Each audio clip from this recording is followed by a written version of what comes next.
अगर मैं आपसे कहूं कि एक खुफिया इत्तेहाद खामोशी से अमेरिका और यूरोप की आलमी हुक्मरानी को चैलेंज कर रहा है, तो क्या आप यकीन करेंगे?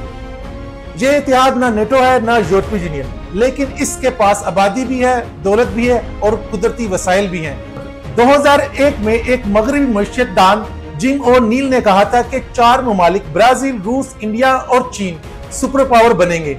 इन ममालिक के नाम का मुखफ़फ़ ब्रिक्स बनता है। फिर हुआ यूं कि 2009 में ये 4 ममालिक इकट्ठे हो गए। 2010 में जब जनूबी अफ्रीका भी शामिल हो गया और दुनिया को एक नया इत्तेहाद मिला, ये सिर्फ इक्तिसादी इत्तेहाद नहीं बल्कि एक नजरिया है, एक ऐसा ख्वाब जिसमें मगरब का राज खत्म हो और दुनिया में बराबरी हो।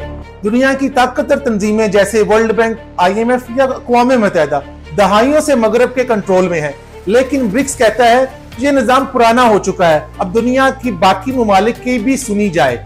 ब्रिक्स में शामिल ममालिक असल में चाहते हैं कि ताकत का नया तवाज़ुन कायम हो, एक ऐसा निजाम जिसमें गरीब और तरक्की पजीर ममालिक को भी बराबरी मिले और मगरब की इजारादारी खत्म हो। अब जरा सोचें, ब्रिक्स दुनिया की 40% आबादी को रिप्रेजेंट करता है। दुनिया के 25% मईशत ब्रिक्स के हाथ में है। चीन एक्सपोर्टर पावर हाउस है। इंडिया दुनिया की सबसे तेज तरीन मईशत है। रूस के पास तेल और गैस है। ब्राजील साउथ अमेरिका की रीढ़ की हड्डी है और जनूबी अफ्रीका पूरे बरे-आज़म अफ्रीका का दरवाजा है। 2014 में ब्रिक्स ने अपना बैंक बनाया, न्यू डेवलपमेंट बैंक। ये बैंक तरक्याती मंसूबों को बगैर किसी मगरबी शर्त के फंड करता है। लेकिन क्या ये इत्तेहाद इतना मजबूत है? नहीं। हर खानदान की तरह यहाँ भी इख्तिलाफात हैं। चीन और इंडिया के दरमियान सरहदी कशीदगियां, रूस पर जंग की वजह से पाबंदियां, जनूबी अफ्रीका के अंदरूनी सियासी बदहाली। लेकिन बात है, ये ममालिक अपने मसाइल के बावजूद इकट्ठे बैठकर फैसला करते हैं, जो G7 या नेटो में अक्सर नामुमकिन होता है। 2023 में ब्रिक्स ने सबको हैरान कर दिया। 6 नए ममालिक को शामिल किया गया: ईरान, सऊदी अरेबिया, मिस्र, इथियोपिया, UAE और अर्जेंटीना।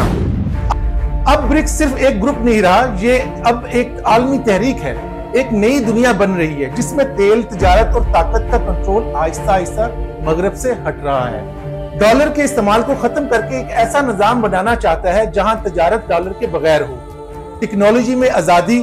चीन और इंडिया के पास पहले ही AI, स्पेस टेक और डिजिटल मईशत की बुनियाद है। नया आलमी सिस्टम जैसे नए ममालिक ब्रिक्स में शामिल होंगे, G7 और मगरबी इत्तेहाद की ताकत कम होती जाएगी। दुनिया बदल रही है और तेजी से बदल रही है। ब्रिक्स वो खामोश तूफान है जिसे नजरअंदाज नहीं किया जा सकता। ये इत्तेहाद शायद मगरब को बराह रास्त चैलेंज ना करे, लेकिन ये दुनिया को ये जरूर बता रहा है कि अब हमारी भी सुनी जाएगी। सवाल ये है कि क्या आप तैयार हैं एक नई दुनिया के लिए जहां ताकत की तारीफ बदल रही हो और ब्रिक्स इसका मरकजी किरदार बन चुका हो? अगर हाँ, तो इस चैनल को सब्सक्राइब करें, क्योंकि अगली वीडियो में हम बात करेंगे क्या पाकिस्तान ब्रिक्स का अगला उम्मीदवार हो सकता है।